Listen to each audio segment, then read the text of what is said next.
Welcome back everybody to Dark Souls Remastered. Now, since the last time we met, I've actually made the game offline only, so I can actually become human and summon people without fear of being griefed. And that was actually a risky jump there. Actually, if you notice, we've killed the big guy upstairs now. Not a deity, but just a slave giant. And now we can run around without fear. Also, I'm gonna take this time to level up. I guess I should use more vitality. More health so we don't die as quickly. And I'm going to reverse my hollowing without fear of being invaded and murdered once again. I'm doing this just so we have a more complete run through. You cannot see summon signs without being human, and with the state of the game's been out for a while now. People take great pleasure in disallowing people to progress. I've also made some armor choice differences, as you can see. I have changed mostly to the Crimson set, but I don't have any shoes on. That's just because that's how the Crimson set is. You have naked feet. We'll get into the lore of the Crimson set. Actually, you know what? Let's look at the Crimson set now. Oh, I'm getting shot at from somebody. Some nerd is shooting at me, which is very inconsiderate of them. I don't appreciate that they do that kind of thing to me. Alright, let's get somewhere safe. Make sure the Baldur Knight's not coming for me. Okay, he's still there. The Crimson set. Oh.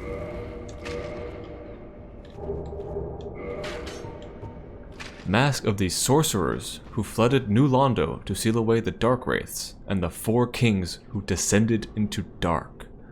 It symbolizes their resolve to keep the seal shut forever and their atonement for all who were sacrificed. But two of the three forsook New Londo upon tiring of their duty. Okay. Interesting, interesting. Robe of sorcerers who flooded New Londo. The sealers were once known as healers, and the bright crimson was a symbol of that. And this is the same thing. I also have the brigand gloves on. Do brigand gloves have any interesting lore attached to them? Gauntlets worn by the brigands who raid mountain hamlets and attack travelers. The addition of metal over the base of cloth and leather offers good mobility and defense. It's true, the brigand set is a very good set. Alright, so actually, now that I'm human, I can actually go summon one of, personally, my favorite... Oh, excuse me, sir. My favorite characters in the Souls series. Just by nature of how there's so little about him, and yet he's so badass. Iron Tarkus. So Iron Tarkus is actually a Knight Baronique. We fought two of them at this point, but Iron Tarkus is one of them. And we'll actually get to demonstrate how summoning an NPC works. Hello, Tarkus. Let us go, friend. Actually, let me refresh my memory. I believed... Maybe I'm just misremembering. But I thought there was another summon sign. No? Okay. Actually, I don't have a soapstone, a red soapstone, to write messages, but we don't need it. Alright, Tarkus, you ready, buddy? Let us go forth, then. Try to best the Iron Golem.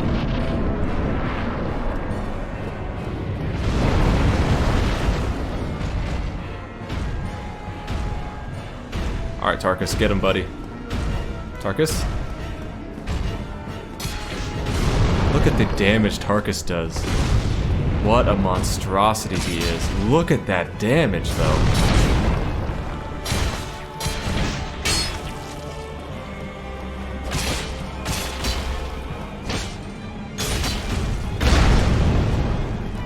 Typically, the goal of the Iron Golem is to knock him off the ledge.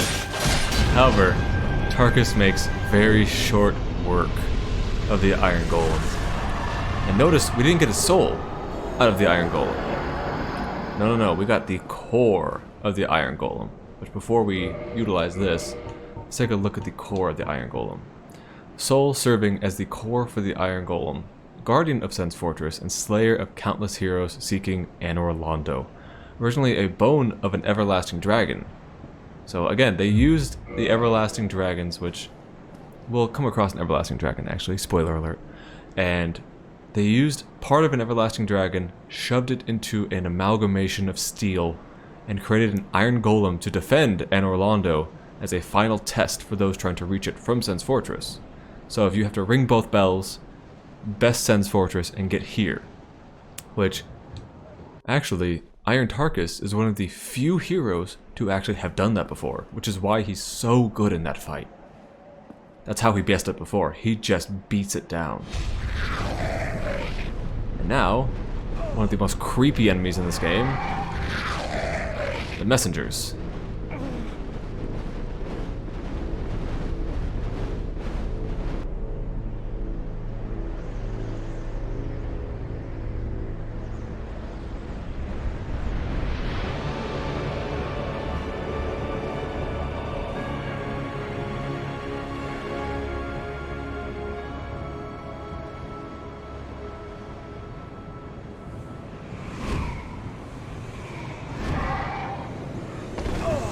Welcome to Anor Londo.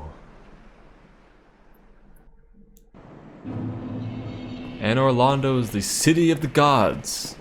As you can see, it's a brilliant looking city. It's beautiful, with many churches, many buildings and abodes. And unfortunately, we are restricted in a lot of ways in where we can go here. Hello, sir. Hello, giant man. Goodbye, giant man. See, these guys will not aggro if I'm on the right path. If I'm going the way I'm supposed to be going, they're cool. They're fine. They're chill. But if I go off the path, the wrong way, then they are angry with me, let's say. Let's attend this bonfire, and it appears to be kindled already. Why is that? Oh, because there's a firekeeper here. Well, you are a rare visitor. Welcome to the lost city of Anor Londo, chosen undead. If you seek Lord Gwyn's old keep, exit here and head straight yonder. If you are the chosen one, a revelation shall visit thee. What follows thereafter depends upon you. What is it? What am I? Well, I am the keeper of the bonfire. If not for me, what beacon would there be in this lost city?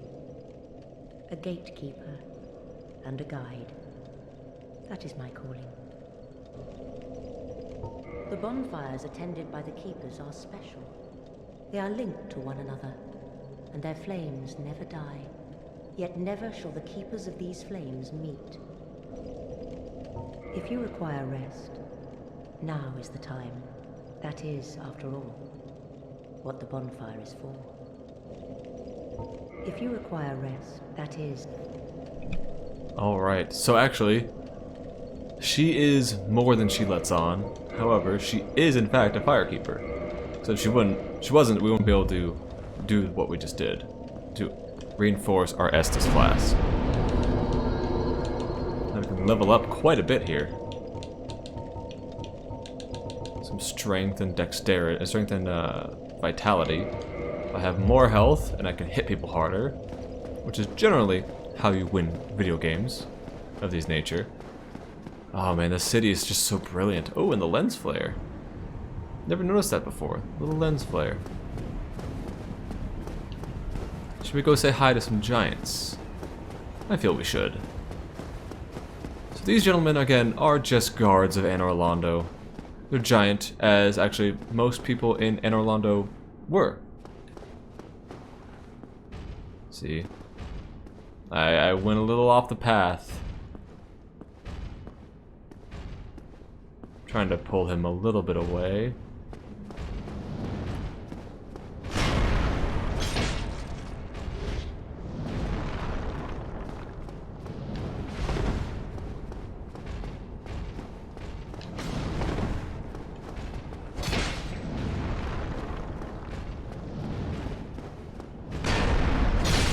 There we go. One giant slain. They offer 1,500 souls per kill, which is very lucrative. Now I can fight this gentleman without fear. It is important to note that if I give them too much space, they are likely to try to heal themselves, because they have miracles.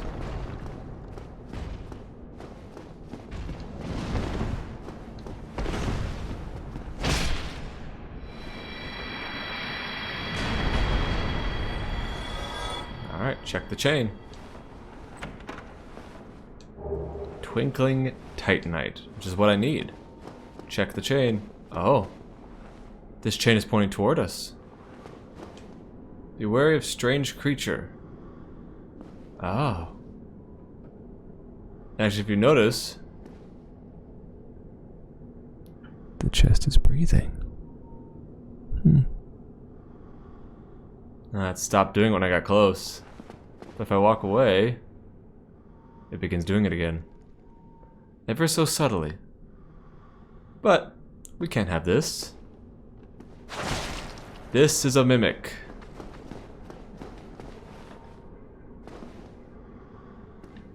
I'm gonna be quiet. Because it laughs. Whenever it actually makes contact with you, it'll laugh. As you can see, it's quite tough. Grab attack. No thank you. And the mimic is slain. Every mimic offers a unique item based on what mimic it is. So this one had a crystal halberd, which I want everyone to remember. Nothing is a mistake. All the items are specifically placed for a reason, which becomes even more important when we enter Anor Londo and New Londo. Actually, just most areas of Dark Souls. I'm gonna hit this bonfire again, just because I can. Then we'll make our trek toward the great cathedral.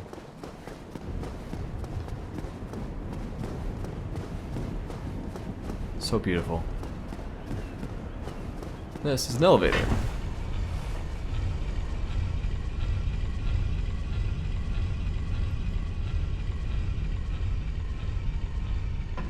Anor Londo is where Lord Gwyn and his family lived and actually ruled over. Don't believe there's anything down this direction.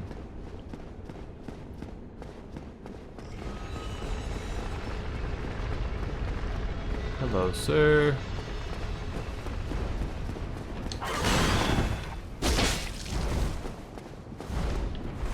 If I lose sight of him, that's a problem for me.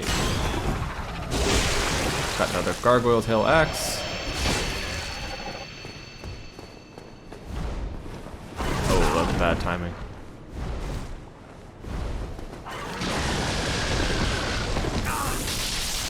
Notice how this one breathes lightning and not fire, as the other one did.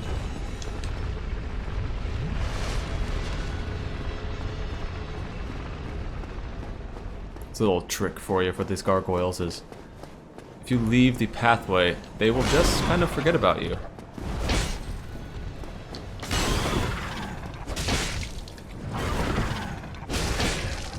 One more. There we go. I got another gargoyle's halberd and a gargoyle shield. Let's take a look at the gargoyle's halberd. Gargoyle's halberd. Halberd of the gargoyle guarding the Bell of Awakening in the Undead Church. Perfectly standard bronze halberd, without any special power. Now, that is not entirely true. While the gargoyles did protect the Bell of Awakening in the Undead Parish, this one was here. But again, remember the distinct difference between them. Also, I didn't explain where I'm going. That way is blocked.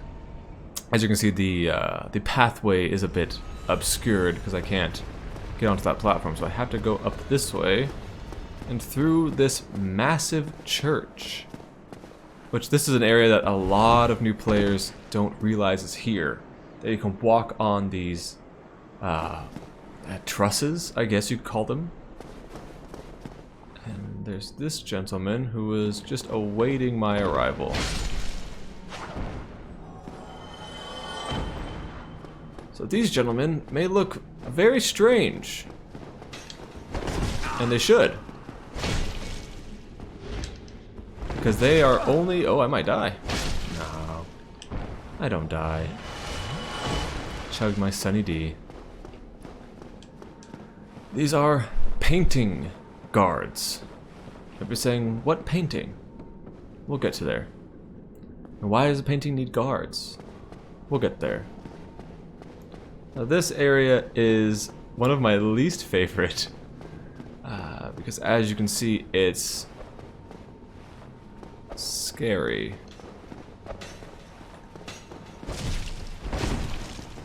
I would rather take a couple hits.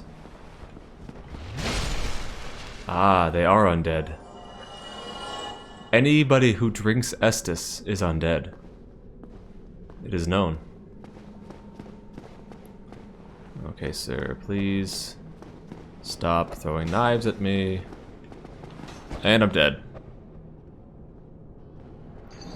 And this is why this area is frustrating for a lot of fans. Just because, especially when you swing, you take a step. And I've lost my humanity. It's unfortunate, but we don't need it yet. When you take a swing, you step. Actually, with the Black Knight sword, you take 2 steps forward, which causes a lot of problems when you want to live on a small walkway, on a catwalk.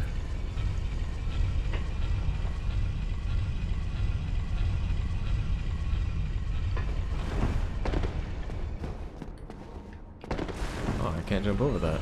I'm surprised. Okay. I can jump over that though. There are a lot of odd things people in the speedrunning community do, and that's one of them, is like stair banister jumping is a common thing.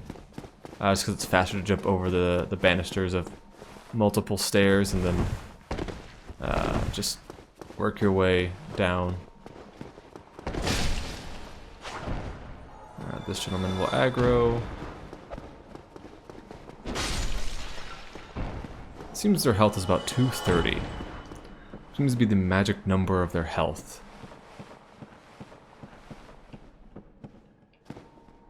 Alright, let's see if I can safely make passage across this walkway once more. If you do struggle with vertigo or fear of heights, you are more than welcome to look away. I'll let you know if anything of import happens. Oh, that gentleman just fell to his death. I acquired his souls.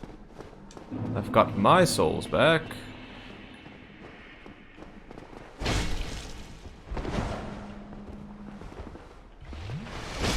Tried to heal, but I will not allow that to happen. Only one more enemy before I can make my way out of this area. It helps quite a bit just to block. Oh. Oh. He almost knocked me off by attacking me. But he failed.